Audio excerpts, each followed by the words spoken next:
Cycle rally Telangana రాష్ట్రం మొట్టమొదట rally నిర్వహించింది.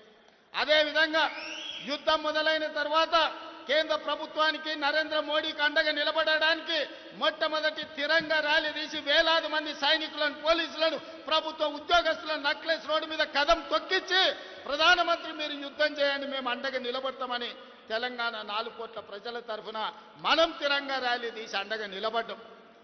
మరి నేను ఇవాళ బీజేపీ నాయకులను అడుగుతున్నా, మీకు కొంచెమైన ఆలోచన ఉందా? మీ చీము, నెత్తురు, రక్తం ఎక్కడికి పోయింది?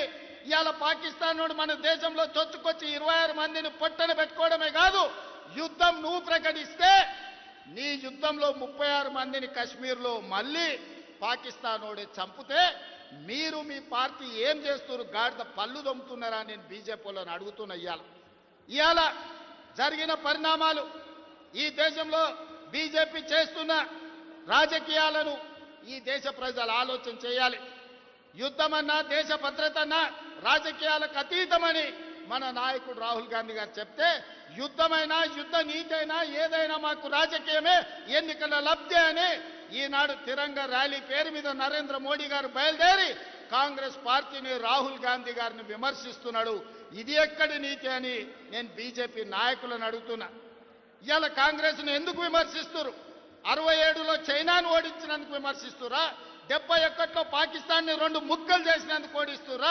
మొన్న జరిగిన పహల్గాం దాడిలో నీకు అండగా నిలబడి నీకు మద్దతు ఇచ్చి యుద్ధం చేయమని వీర తిలకం దిద్ది మేం పంపిస్తే నువ్వు బుద్ధిమంతుడికి సర్ది కడతానంట, బొడ్రాయి కాడ భోంచేసి బోర్ల బుక్కల వండుకున్నాంట.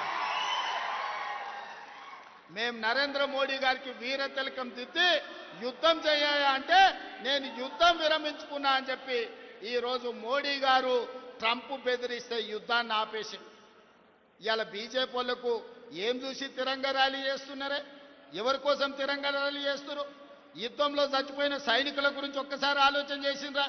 పహల్గాంలో చచ్చిపోయిన భారతీయులైన అమాయకుల గురించి ఆలోచన చేసిండ్రా? యుద్ధం సందర్భంగా పాకిస్తాన్ పేల్చిన లాంచర్లతో కశ్మీర్లో చనిపోయిన సైనిక పౌరుల గురించి ఆలోచన చేసిండ్రా? ఇవాళ దేనికోసం బీజేపీలు తిరంగా ర్యాలీ తీస్తున్నారని నేను అడుగుతున్నా. ఆనాడు పాకిస్తాన్ మీ మీదకి వచ్చినప్పుడు మేం కావాల్సి వచ్చిందా?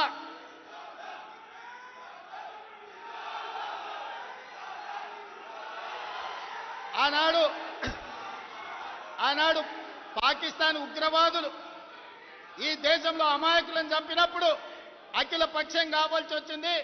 కాంగ్రెస్ పార్టీ అండగా నిలబడాల్సిన అవసరం కనిపించింది. కానీ ట్రంప్ బెదిరించంగానే నువ్వు యుద్ధాన్ని విరమించుకున్నప్పుడు అఖిల పక్షాన్ని ఎందుకు పిలవలేదని మేము సూటిగా అడుగుతున్నాం ఈ దేశ ప్రధానమంత్రిని. ఇది నీ సొంత వ్యవహారం కాదు, నీ పార్టీ వ్యవహారం కాదు, ఇది ఎన్నికల విధానం కాదు, ఇది దేశ భద్రతకు సంబంధించిన విధానం.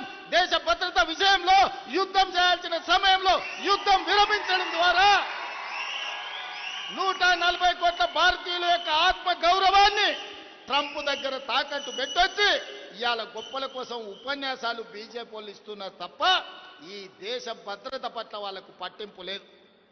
పదే చెప్పేది